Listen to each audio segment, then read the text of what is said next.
दोस्तों, Ertugrul drama series पर बने हुए हमारे पिछले वीडियो में मैंने खिलाफत का जिक्र किया था। उसके बाद मुझे तमाम फोन और मैसेजेस आए कि खिलाफत को उन्होंने कुछ अलग ही संदर्भ में पढ़ा है। खिलाफत स्वतंत्रता संग्राम का एक हिस्सा था उनके अनुसार। तो आइए देखते हैं कि क्या थी खिलाफत, इसको हमने क्या पढ़ा और सबसे महत्वपूर्ण क्यों पढ़ा। अगर आप एनसीईआरटी की, सीबीएसई की, आईसीएसई की कोई भी हिस्ट्री की किताब उठाकर देखें तो खिलाफत आंदोलन पे कोई अलग से चैप्टर नहीं, कोई एक बड़ा पैराग्राफ तक नहीं। इसको हमेशा जो एक नॉन कोऑपरेटिव मूवमेंट, असहयोग आंदोलन जो गांधी जी के नेतृत्व में कांग्रेस ने चलाया था, उसका हिस्सा बताकर 2 लाइनों में निपटा दिया जाता है। देखें, जैसे कि मैंने पहले भी बताया था कि ऑटोमन एम्पायर हुआ करता था, जो कि तुर्की राष्ट्रवादियों का 625 साल का एक बड़ा साम्राज्य था, जो 13वीं सदी से लेके पहले वर्ल्ड वॉर के खत्म होने तक 1919 तक 1919 तक रहा। और 1919 में फर्स्ट वर्ल्ड वॉर में इस एम्पायर का विघटन हुआ। इसके चलते जो उस समय ऑटोमन एम्पायर के जो हेड थे खलीफा अब्दुल हमीद द्वितीय। आज खलीफा कौन होता है? खलीफा जैसे कि पैगंबर मोहम्मद के जमाने से जो मुस्लिम कौम के नेता उन्हें खलीफा कहा गया, उस पूरी व्यवस्था को खिलाफत कहा गया। तो उस समय जो खलीफा थे अब्दुल हमीद द्वितीय, उनको तुर्की आर्मी ने एक रिवोल्ट करके दरकिनार कर दिया। 1924 में फाइनली खिलाफत उन्होंने खत्म कर दिया और खलीफा को देश निकाला दे दिया। तो 1919 में जब उनको दरकिनार किया गया, तुर्की आर्मी जो कि मुस्तफा कमाल पाशा के नेतृत्व में काम कर रही थी, तो उस वक्त उस खलीफा अब्दुल हमीद द्वितीय ने एक पैन इस्लामिक अपील जारी की। यानी उसने दुनिया भर के मुसलमानों से एक अपील की कि आप सब लोग मिलकर आंदोलन करें और खिलाफत बचाएं। खिलाफत बचाएं यानी पूरी दुनिया के मुसलमान एक झंडे के तले आए और वो कहें हमें खलीफा चाहिए और खलीफा ही हमारा नेता होगा दुनिया भर के मुसलमानों का। उनकी इस अपील का बाकी सब मुस्लिम ममालिक पर तो कोई असर नहीं हुआ, पर Hindustan, and I am talking about undivided India, क्योंकि तब तक मुल्क का विभाजन नहीं हुआ था। तो जब मैं हिंदुस्तान की बात करता हूं तो उसमें पाकिस्तान और बांग्लादेश भी शामिल है। तो उस समय हिंदुस्तान के मुसलमानों पे उसका थोड़ा बहुत असर हुआ। हिंदुस्तान के मुसलमानों का खलीफा से और खिलाफत से हमेशा से एक इमोशनल अटैचमेंट रहा है। यानी अकबर और बाबर के जमाने में भी आप पढ़ते हैं कि किस तरह वो खलीफा को गिफ्ट भेजा करते थे। टीपू सुल्तान ने तो यहाँ तक कि खलीफा को चिट्ठी लिखी थी कि वो खलीफा उनको, यानी कि टीपू सुल्तान को इस खित्ते में, इस हिस्से में अपना नुमाइंदा घोषित कर दे। तो साहब 1919 में मुंबई में एक खिलाफत कमेटी बनी। इस खिलाफत कमेटी को बनाने वाले 4 मौलाना थे। मौलाना मोहम्मद अली जौहर, वही जौहर जिनके नाम पर रामपुर में आजम खान ने जौहर विश्वविद्यालय बनाया है, उनके भाई मौलाना शौकत अली, फिर मौलाना हसरत मोहानी। मौलाना हसरत मोहानी एक प्रोग्रेसिव राइटर और शायर हुआ करते थे। आप में से ज्यादातर लोगों ने उनकी एक बड़ी फेमस गजल सुनी होगी, जो कि बी आर चोपड़ा साहब ने निकाह फिल्म में इस्तेमाल की है, चुपके चुपके रात दिन आंसू बहाना याद है। मौलाना हसरत मोहानी का दिया हुआ एक स्लोगन, एक नारा आज भी फिजाओं में गूंज रहा है, इंकलाब जिंदाबाद। तो जाहिर है कि सवाल दिमाग में आता है कि इतना रिवोल्यूशनरी, इतना रोमांटिक पोएट मजहबी प्लेटफॉर्म पे क्या कर रहा था। पर मौलाना हसरत मोहानी का एक जुमला भी बड़ा फेमस है। वो कहते हैं कि मुसलमान कम्युनिस्ट हो सकता है या कम्युनलिस्ट हो सकता है, यानी सांप्रदायिक हो सकता है, पर नेशनलिस्ट नहीं हो सकता, राष्ट्रवादी नहीं हो सकता है। इसके पीछे एक उम्मत की अवधारणा है जो कि कहती है कि मुसलमान पूरी दुनिया में पहले भी एक उम्मत को कॉन्स्टिट्यूट करते हैं और वो किसी एक ज्योग्राफिकल एरिया में बंध के नहीं रह सकते। ये बात डॉक्टर बी आर अम्बेडकर ने इस किताब पाकिस्तान, भारत के विभाजन में कही है। उन्होंने कहा है कि इस्लाम किसी सच्चे मुसलमान को ये परमिशन ही नहीं देता कि वो किसी एक मुल्क का वफादार होकर रह सके। मेरे शब्द नहीं है, ये हमारे संविधान रचयिता डॉक्टर अंबेडकर के वर्ड्स हैं। बहरहाल, तो खिलाफत कमेटी पे लौटते हैं। इसके जो चौथे मेंबर थे मौलाना अबुल कलाम आजाद। जी हाँ, वही आजाद जो स्वतंत्रता के बाद भारत के पहले शिक्षा मंत्री हुए। खिलाफत आंदोलन अपने आप में कोई खास मुहिम नहीं पकड़ पाया, कुछ खास समर्थन हासिल नहीं कर पाया, पर 1920 में महात्मा गांधी ने इसको असहयोग आंदोलन के साथ क्लब करके कांग्रेस की पूरी ताकत इसके पीछे झोंक दी। लाखों करोड़ों हिंदुस्तानी सड़क पर उतर आए और खिलाफत एक बहुत बड़ी मुहिम हो। गांधी जी अफ्रीका से लौटे थे और उनका अपना मानना था कि केवल हिंदुओं के भरोसे आज़ादी हासिल नहीं हो सकती, और उनको खिलाफत आंदोलन में हिंदू मुस्लिम एकता की गुंजाइश नजर आई। इसके अलावा गांधी जी डेफिनेटली हिंदू और मुसलमानों दोनों के एक छत्र नेता भी होना चाहते थे। याद रखें, क्योंकि तब तक मुस्लिम लीग बन चुकी थी, मोहम्मद अली जिन्ना जैसे लोग भी राजनीतिक परिदृश्य पे मौजूद थे। गांधी जी की नीति कामयाब भी रही, थोड़े समय के लिए, लेकिन रही। गांधी जी को हिंदू और मुसलमानों दोनों का बहुत अपार समर्थन हासिल हुआ, और सो मच सो कि मुस्लिम लीग में ही जिन्ना दरकिनार हो गए। वो अपने आप को उपेक्षित महसूस करने लगे और वो वापस इंग्लैंड जाके प्रैक्टिस करने लगे, जहां से 30 के दशक में उन्हें बनाकर वापस लाया गया। बहरहाल,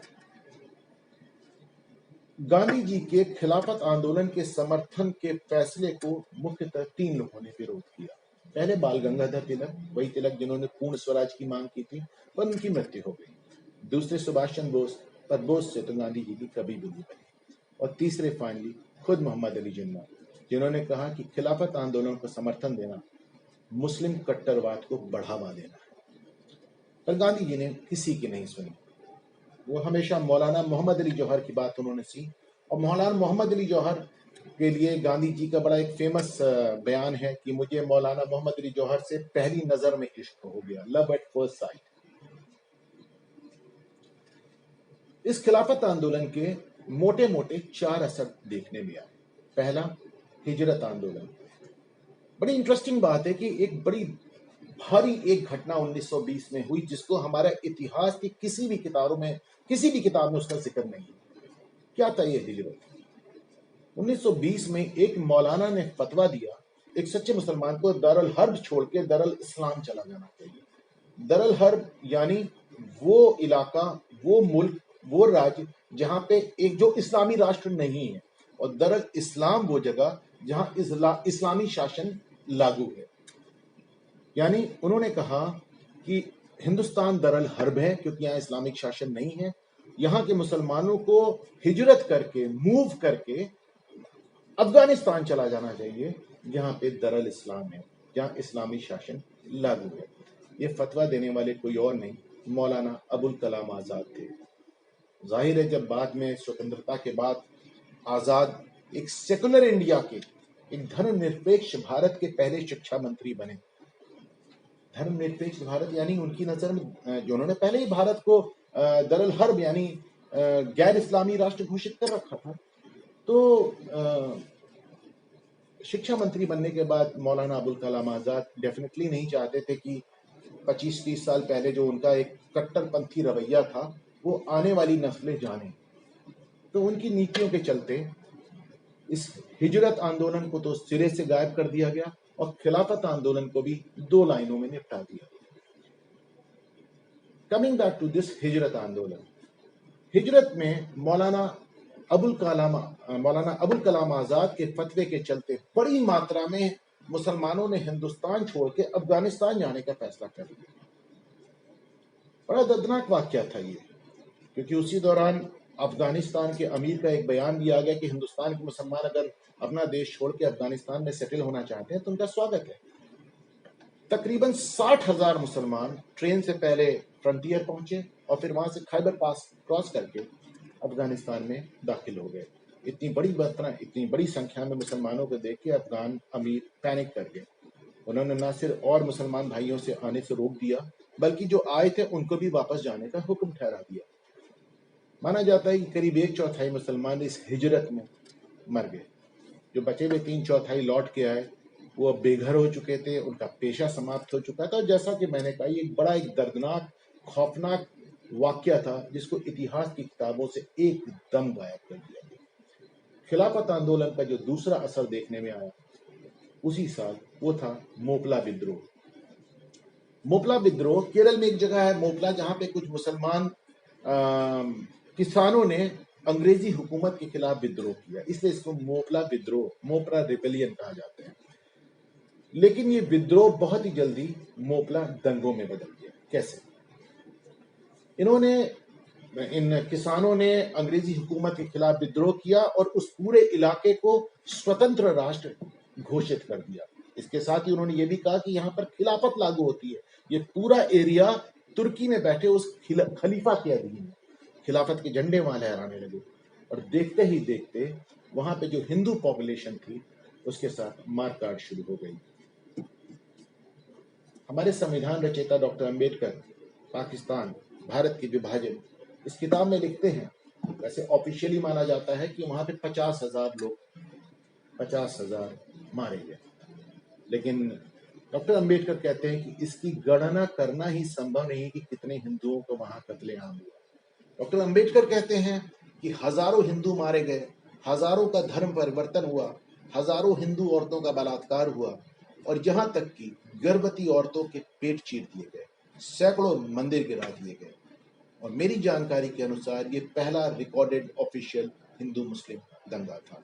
ये खिलाफत का एक बाई प्रोडक्ट था। खिलाफत का तीसरा बाई प्रोडक्ट और भी बड़ा था। खिलाफत आंदोलन 1922 में समाप्त हो गया। इसके बाद गांधी जी ने मौलाना मोहम्मद अली से अपना इश्क निभाते हुए उनको भारतीय राष्ट्रीय कांग्रेस का प्रेसिडेंट बना दिया। पर इतना बड़ा पद भी मौलाना मोहम्मद अली को रोक नहीं पाया और मौलाना अपने भाई मौलाना शौकत अली के साथ कांग्रेस छोड़ के मुस्लिम लीग में चले गए और पाकिस्तान के सबसे बड़े पैरोकार बने। और यहीं से हम देखते हैं कि पाकिस्तान के लिए एक आंदोलन पिकअप करता है और जो जाके फाइनली 1947 में मुल्क के बंटवारे पे खत्म होता है जब पाकिस्तान वजूद में आता है। और इसका चौथा बाई प्रोडक्ट खिलाफत आंदोलन का जो हम देखते हैं कि हिंदुस्तान के मुसलमानों के अंदर ये फीलिंग घर कर जाना कि हम एक पूरी वैश्विक इस्लामिक उम्मत का हिस्सा हैं। हमारी जड़ें, हमारा धार्मिक नेतृत्व, हमारा राजनीतिक नेतृत्व यहां ना हो कि तुर्की में, अरब में, किसी मुस्लिम ममालिक में। इसकी झलक आज भी यदा कदा नजर आ जाती है। अभी हाल में CAA के खिलाफ जो एजिटेशन हुआ था वो इसी का एक प्रतीक था। पाकिस्तानी कमेंटेटर हसन निसार साहब कहते हैं कि जो नस्लें तारीख को मस करती हैं, तारीख उनको मस कर देती है। यानी जो मुल्क, जो लोग अपने इतिहास को झुठलाते हैं, उसको नकारते हैं, इतिहास उनको दफन कर देता है। इन वीडियोस बनाने का मेरा भी यही मकसद है कि जो ऐतिहासिक तथ्य हैं, जो हिस्टोरिकल सच है, वो बिना कलरिंग के एज इट इज आपके सामने ला सकूं। इनका कंक्लूजन क्या होगा वो मैं आप पर छोड़ता हूं।